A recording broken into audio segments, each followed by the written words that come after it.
Laxman Todkar, RS. Patil, गल्लाप्पा नडगदल्ली, Vishwanath कुंभार, दीपक पुजारी, सोमनाथ घेजी, सचिन पवार, शिवानंद देसाई, माझ्या नूल परिसरातील जमलेले सर्व प्रतिष्ठित नागरिक, ग्रामस्थ, पत्रकार मित्र, पंचक्रोशीतील जमलेले माझे सगळे सहकारी आणि माझ्या तरुण मित्रांनो, उशीर बराच झालेला आहे, परंतु पुढेही बरेच माझे कार्यक्रम आहेत. मगाशी सांगितलं ते खरं आहे की मला 5:30-6 ला शेवटचा कार्यक्रम मुंबईला आहे. बरेच दिवस राजेश पाटील सांगत होते की दादा वेगवेगळ्या कार्यक्रमाच्या निमित्तानं तुम्ही आमच्या गडिंग्लजला, चंदगडला, आजऱ्याच्या परिसरामध्ये आलं पाहिजे. तसं बघितलं तर माझा उपमुख्यमंत्री पदाची जबाबदारी स्वीकारल्यानंतर कोल्हापूर जिल्ह्यातला हा 4था दौरा आहे आणि सतत येत असताना या कोल्हापूरवासियांच्या करता आपण काही केलं पाहिजे. मुश्रीफांची मागणी, राजेश पाटलांची मागणी, कार्यकर्त्यांची मागणी, कोल्हापूरवासियांची मागणी आणि त्याच्यामुळं तो करण्याचा प्रयत्न मी आणि माझे सगळे सहकारी सातत्याने करत असतात. आज श्री सुर्गेश्वर मठाच्या नियोजित सांस्कृतिक भवनाचा पायाभरणी समारंभ, तसंच शेतकरी मेळावा आणि नागरिक सत्कार. मी काही वेळापूर्वीच श्री गुरु सिद्धेश्वर शिवाचार्य महास्वामीजी यांच्या पवित्र उपस्थितीमध्ये या सांस्कृतिक भवनाचा पायाभरणी समारंभ पार पाडला आणि त्याच्यानंतर इथपर्यंतच्या प्रवासामध्ये माझ्या नूरवासियांनी, रांगड्या मातीतल्या कोल्हापूरकरांनी ज्या पद्धतीनं माझं, मुश्रीफ साहेबांचं, धनंजयचं, मंडलिक साहेबांचं, राजेश पाटलांचं, आमच्या सगळ्यांचं स्वागत केलं ते मी कधी विसरू शकणार नाही. त्याबद्दल नूरवासियांना मी कायम ऋणी राहील.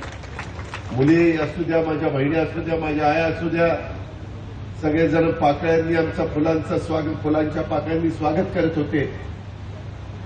काही जण आम्ही ज्या रस्त्याने चालत होतो तिथं पाकळ्या टाकत होते आणि काही जण हळूच आम्हाला मारायचाही प्रयत्न करत होते आणि त्या मुली हसायच्या, कसं याला मारणं बरोबर. मित्रांनो, गमतीचा भाग जाऊ दे, शेवटी आपल्या मुली आहेत, शाळेतल्या मुली आहेत, शिकतायत.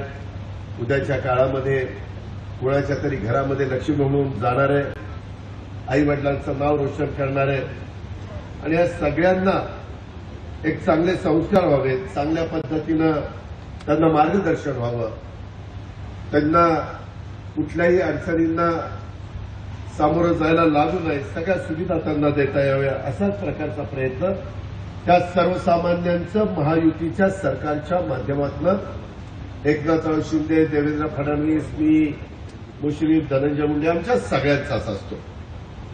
आज या गडिंग्लज कोल्हापूरच्या भूमीत आपल्याशी संवाद साधत असताना राजर्षी छत्रपती शाहू महाराजांचं आणि महाराणी ताराबाईंचं स्मरण करून मी त्यांना वंदन करतो. करवीरच्या आई अंबाबाईला वंदन करतो.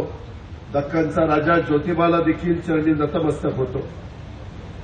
गडिंग्लज असेल, कोल्हापूर असेल, राजर्षी छत्रपती शाहू महाराजांची भूमी. राजर्षी शाहू महाराजांनी कोल्हापूरनं गेले अनेक वर्ष, अनेक शतकं सातत्याने देण्याचं काम केलं. महाराष्ट्राला दिले, त्या सगळ्या परिसराला देण्याचं काम केलं. काय देण्याचं काम केलं?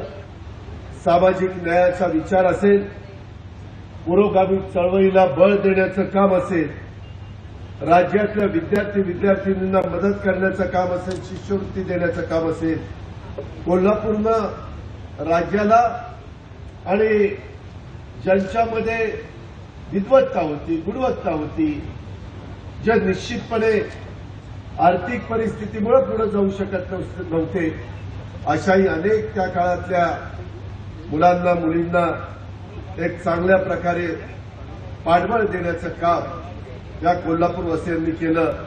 त्याची परतफेड कदापि होणं शक्य नाही. कोल्हापूरवर आणि कोल्हापूरकरांच्यावर माझं विशेष प्रेम आहे. त्याचप्रमाणे कोल्हापूरकरांनी देखील हा स्नेह, जिव्हाळा हा जपलेला आहे आणि तो कायम जपलेला आहे. त्याच्यामध्ये मी ज्या वेळेस येतो त्यावेळेस फार विचार करून येत असतो आणि काय आपण इथं देऊ शकतो. आज आध्यात्मिक, शैक्षणिक, सांस्कृतिक विकासामध्ये इथल्या मठाचं भरीव अशा प्रकारचं योगदान आहे. धनंजयांनी सुरुवातीलाच त्याच्याबद्दलचा उल्लेख केला. महाराष्ट्र, गोवा, कर्नाटक राज्यातल्या भक्तांचं श्रद्धास्थान असणारं नूल तालुका गडिंग्लज येथील सुरगेश्वर मठानं आपली स्वतंत्र ओळख ही महाराष्ट्रामध्ये निर्माण केलेली आहे. सीमा भागातील जनतेला आध्यात्मिक, शैक्षणिक, सांस्कृतिक विकासात या मठाने भरीव अशा प्रकारचं योगदान राहिलेलं आहे. संत बसवेश्वरांच्या काळापासून या मठाला एक वैभवशाली अशा प्रकारची परंपरा आहे. सुरगेश्वर मठाचं बसवलिंगय्या स्वामी यांनी धर्मप्रसारासाठी सर्वत्र फिरत असताना नूल येथेच येऊन सुरगेश्वर मठाची स्थापना केली. गुरु शिष्यांनी मठाचं महाद्वार बनवलं. अतिशय कलात्मक, सुंदर अशा प्रकारची माडी आणि सुरगेश्वर मठाची शान आहे. नूलच्या जडणघडणीमध्ये या मठाच्या अमूल्य अशा प्रकारचं योगदान आहे. मठावर भाविकांची देखील आढळ अशा प्रकारची श्रद्धा आहे. नैसर्गिक आपत्तीत, संकट काळामध्ये, अडीअडचणीमध्ये गोरगरिबांना मदत करण्यात सुरगेश्वर मठाने एक आदर्श निर्माण केलेला आहे.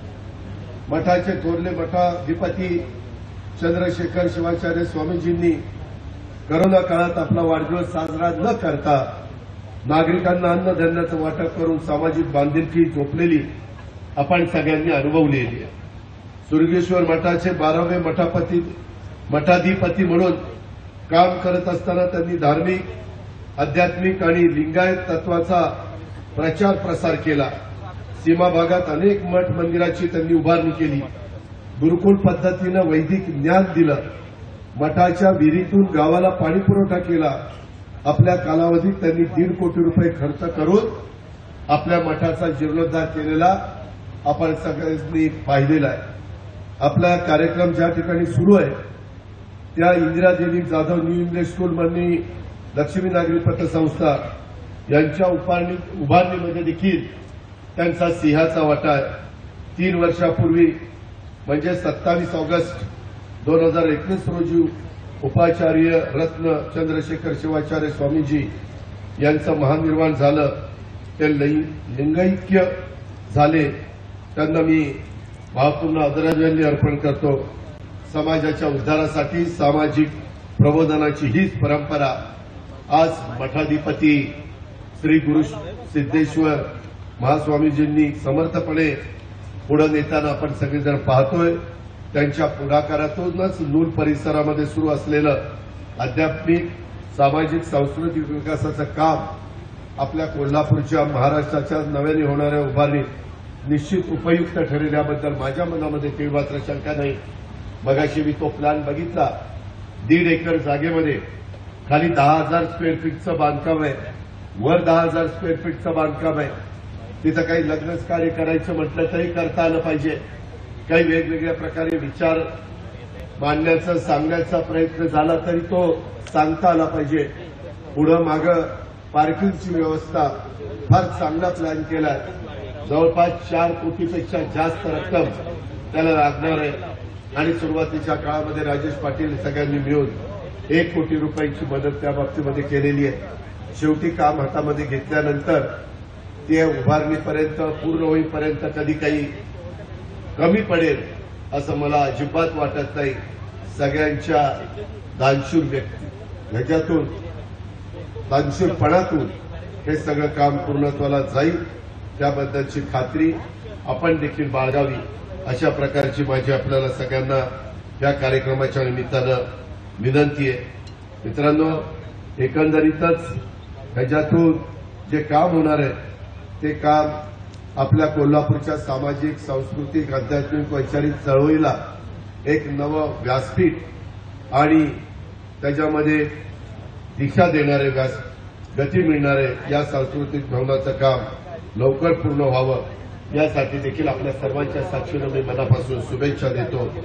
समाजाच्या विकासासाठी निकोप समाज निर्मितीसाठी लोकांनी एकत्र येणं, त्यांच्या चर्चा करणं, संवाद करणं, ते घडवून आणणं आवश्यक असतं. ही संधी अशा सांस्कृतिक भवनाच्या माध्यमातून निश्चितपणे होईल.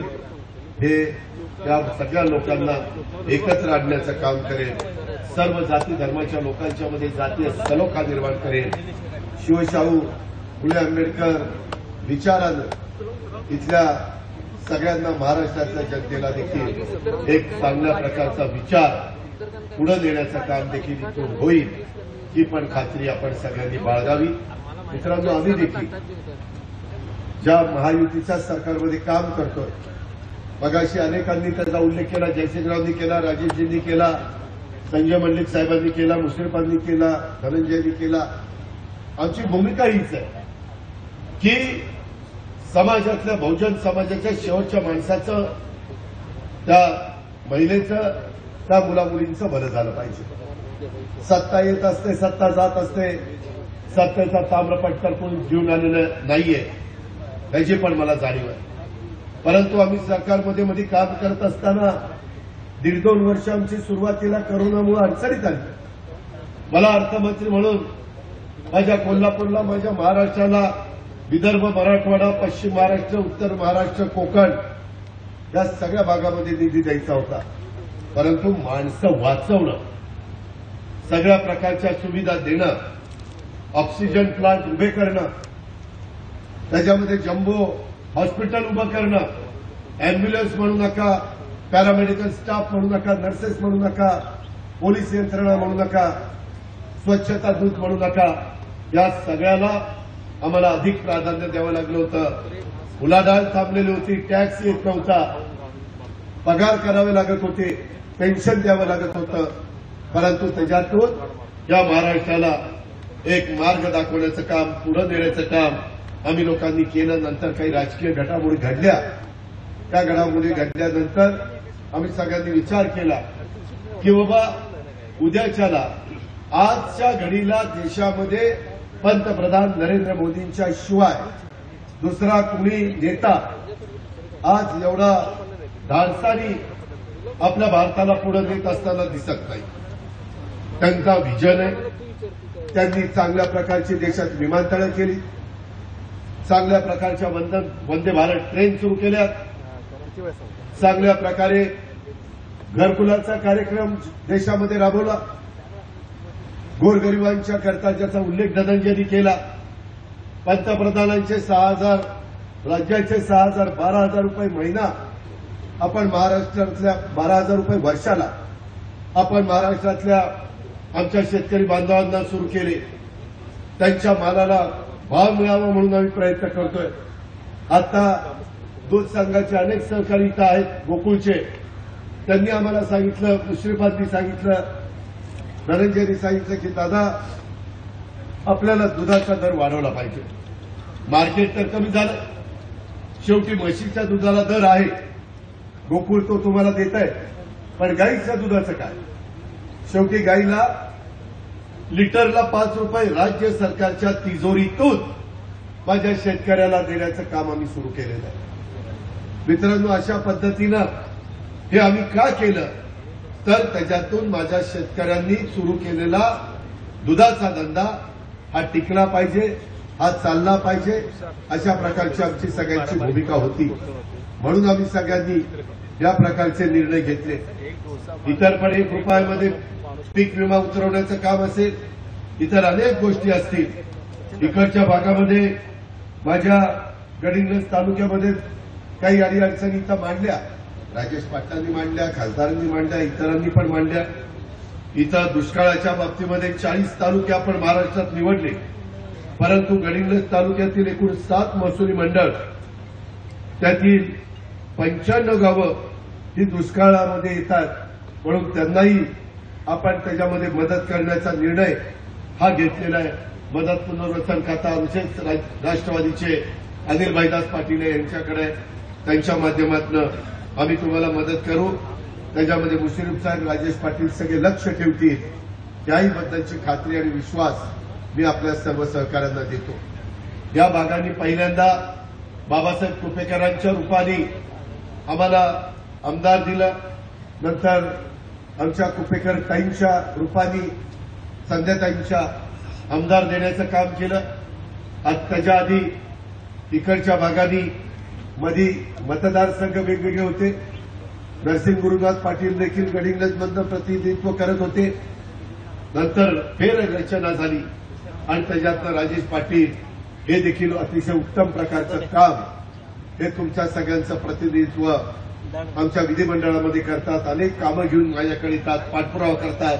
दादा हे झालं पाहिजे, माझ्या लोकांच्या करता केलं पाहिजे, हा सतत आग्रह त्यांचा असतो आणि त्याच्यामुळेच अनेक कामं मार्गी लावण्याचा प्रयत्न मी, मुस्लिम साहेबांनी, बाकीच्या सगळ्या सहकारी मित्रांनी या निमित्तानं केलेला आहे. आज देखील इथं येत असताना त्यांनी गडिंग्लज तालुक्याच्या पूर्व भागातील पाणी टंचाईग्रस्त नागरिक त्यांना गडिंग्लज तालुक्यातल्या पूर्व भागातील गावांच्या पिण्याच्या पाण्याचा आणि सिंचनाच्या पाण्याची निकड, मग त्याच्यामध्ये नरेवाडीचा टँक असेल, तेरणी टँक असेल, येणेच वंडी टँक असेल, अशा वेगवेगळ्या मागण्या त्यांनी त्या ठिकाणी केलेल्या आहेत. त्याचबरोबर दरवर्षी पाण्याचं दुर्भिक्ष राहतं आणि त्याच्यातून डोंगर दऱ्यामुळे नद्यांचं पाणी या भागामध्ये पोचत नाही. त्या भागाला पाणी पोचवण्याच्या करता मौजे किटवडे तालुका आजरा येथील हेंद्रंके किस्सी नदीवरील बंधाऱ्याचं पाणी उचलून मासेवाडी तालुका गडिंग्लज येथील नवीन एमआय टँक मध्ये सोडण्यात यावं, अशा मागण्या केल्या. मी आजच त्याच्यावर रिमार्क मारून एमकेव्हीडीसीमधनं प्रस्ताव मागवण्याच्याबद्दल प्रायव्हेट सेक्रेटरीला सांगितलेलं आहे. ती सगळी माहिती मला देतील आणि त्याच्यातून पण काय मार्ग काढायचा तो मार्ग तुमच्याकरता काढला जाईल. आम्ही वचनपूर्ती करणारे लोक आहोत, आम्ही पोकळ आश्वासन देणारी लोक नाही. ही पण गोष्ट आपण सगळ्यांनी लक्षामध्ये घ्या. राष्ट्रवादी काँग्रेस पक्षामध्ये आम्ही काम करत असताना कुणाचा अवमान करावा, कुणाला तरी त्रास व्हावा ही भावना माझी आणि माझ्या सहकाऱ्यांची अजिबात नाही. आम्ही त्या ठिकाणी संधी देत असताना आदिवासी मंत्री म्हणून आमच्या बाबा अत्रामांना घेतलं. विदर्भातल्या मराठवाड्यामध्ये आम्ही ओबीसीमध्ये प्रतिनिधित्व घेण्याचा प्रयत्न केला. मागासवर्गीयामध्ये संजय बनसोडेला घेतलं. धनंजय आज राज्यामध्ये काम करतो त्याला घेतलं. तिकडे उत्तर महाराष्ट्रातनं अनिल भाईदास पाटलांना घेतलं. महिला प्रतिनिधी म्हणून आदिती तटकरेंना घेतलं. चौथं महिला धोरण आत्ताच आम्ही त्या ठिकाणी आणलेलं आहे. मी, दिलीप वळसे पाटील आणि हसन मुश्रीफ आम्ही पश्चिम महाराष्ट्राचं प्रतिनिधित्व करतोय. त्याच्यातून वेगवेगळ्या प्रकारे प्रतिनिधित्व करत असताना कुठलाही घटक हा सुटता कामा नये अशा प्रकारची भूमिका मी आणि माझ्या सगळ्या प्रफुल्ल पटेल असतील, सुनील तटकरे असतील, रामराजे नाईक निंबाळकर असतील, छगन भुजबळ असतील, आम्ही सगळ्यांनी स्वीकारली. मित्रांनो, प्रत्येकाला मदत झाली पाहिजे. आरक्षणाच्या बद्दल देखील इतरांना कुठल्याही प्रकारचा त्रास न होता त्याच्यातून मार्ग निघाला पाहिजे. हीच आमची राष्ट्रवादीची आणि महायुतीची भूमिका आहे. याही गोष्टीचा आपण विचार त्या ठिकाणी केला पाहिजे. इतर बाबतीमध्ये देखील वेगवेगळ्या प्रश्नाच्या संदर्भामध्ये अनेक गोष्टी मला निवेदन दिलेली आहेत. त्याच्यामध्ये आमच्या राजेश पाटलांनी पण काही बाबी सांगितलेल्या आहेत.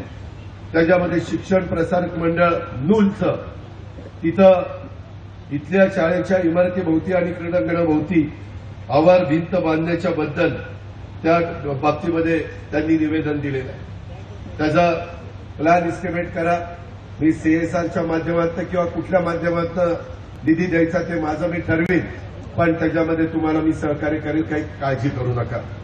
मित्रांनो, एकंदरीतच इथं अनेक बाकीच्या पण मागण्या आलेल्या आहेत, परंतु काही ज्या मागण्या रास्त आहेत, ज्या मागण्या व्यवहाराला धरून आहेत, मग काही ठिकाणी रस्ते मागितले आहेत, काही बाबतीमध्ये इथं हॉल सांस्कृतिक बांधायचं मागितलंय, काहींनी निधी मागितलाय.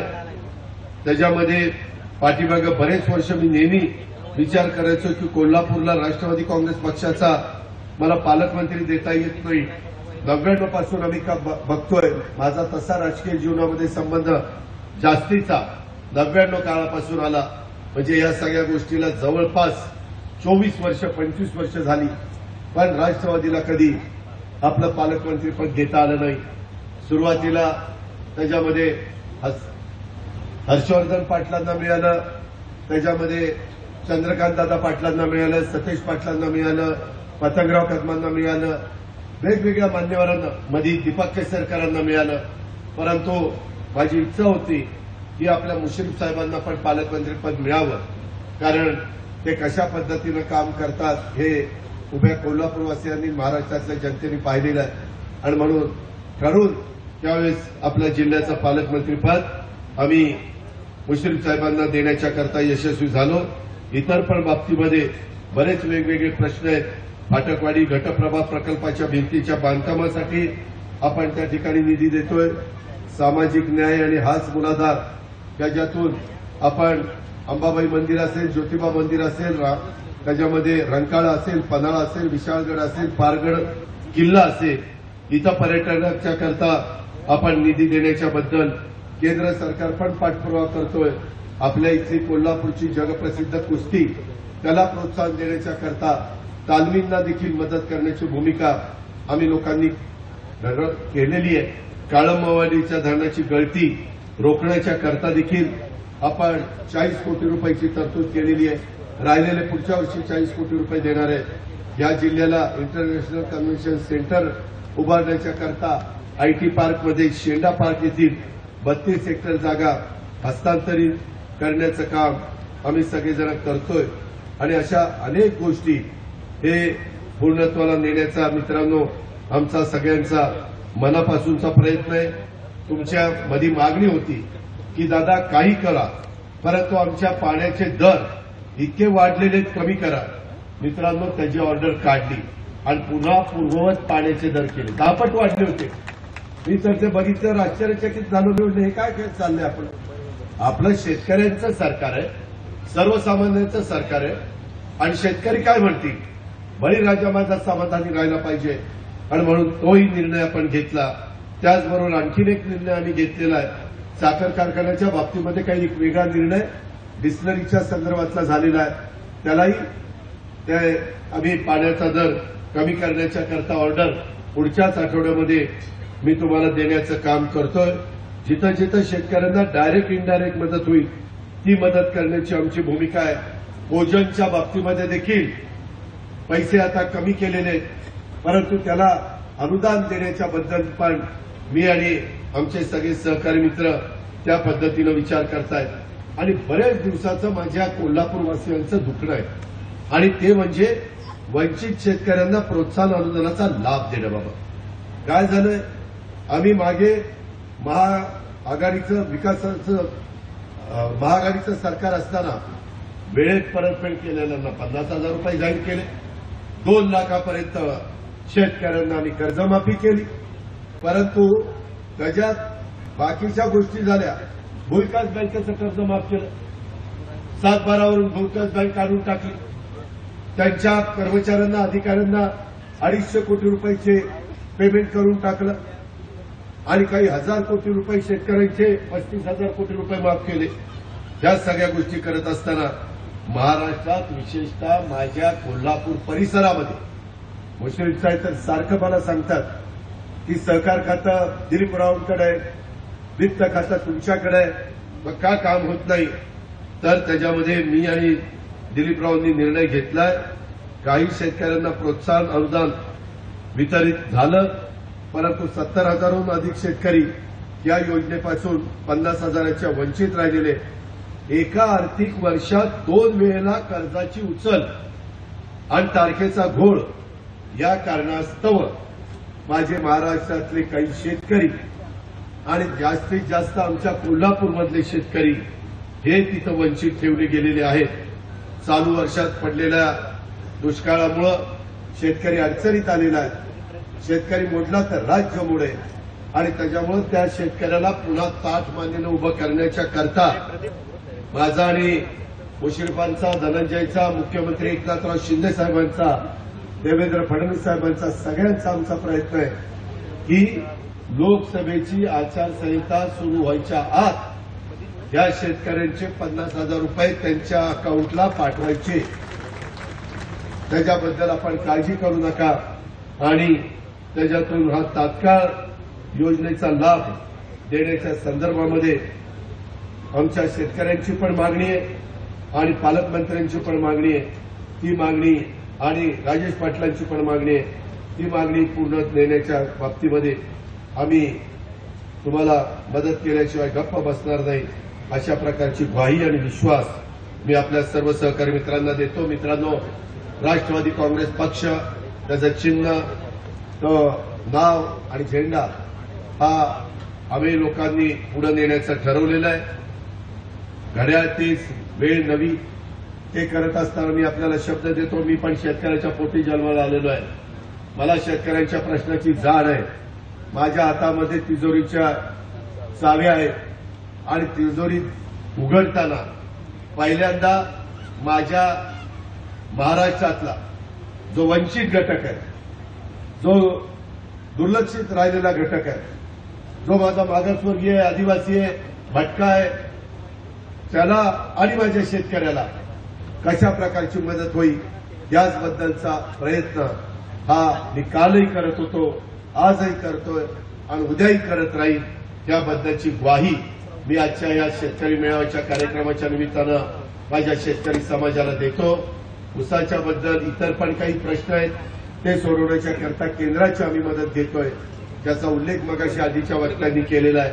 राज्य सरकार आपल्या विचाराचं आहे. केंद्रामध्ये तिसऱ्यांदा या देशाचा पंतप्रधान नरेंद्र मोदी साहेबांना आपल्याला करायचं आहे.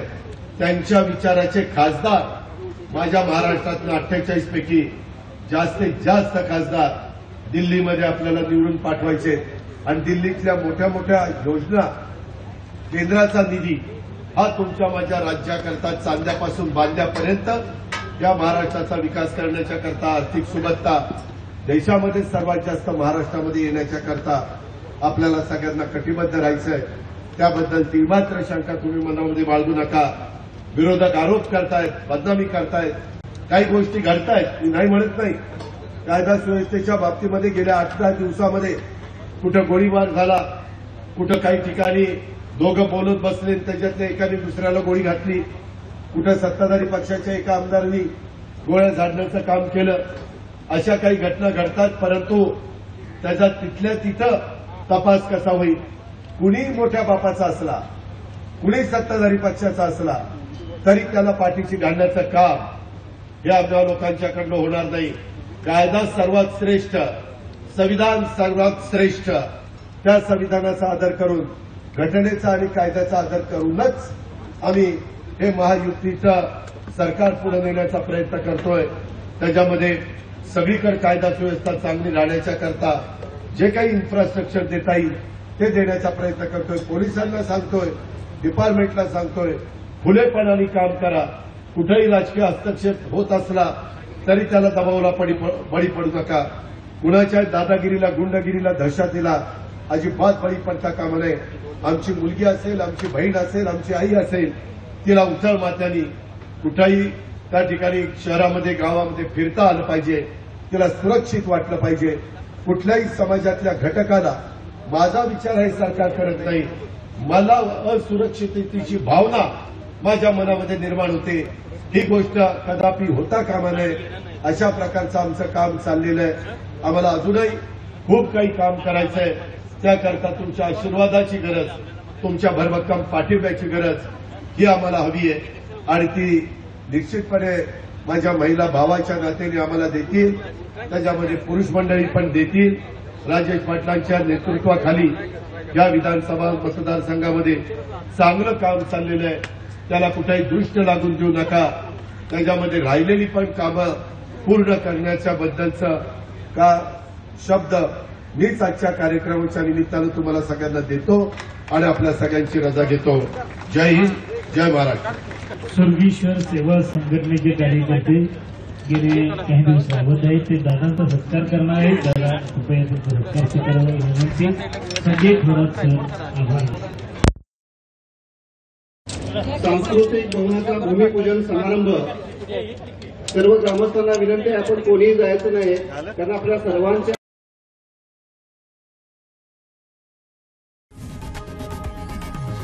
लोकशाही मराठी ऐका, पहा, जागरूक रहा.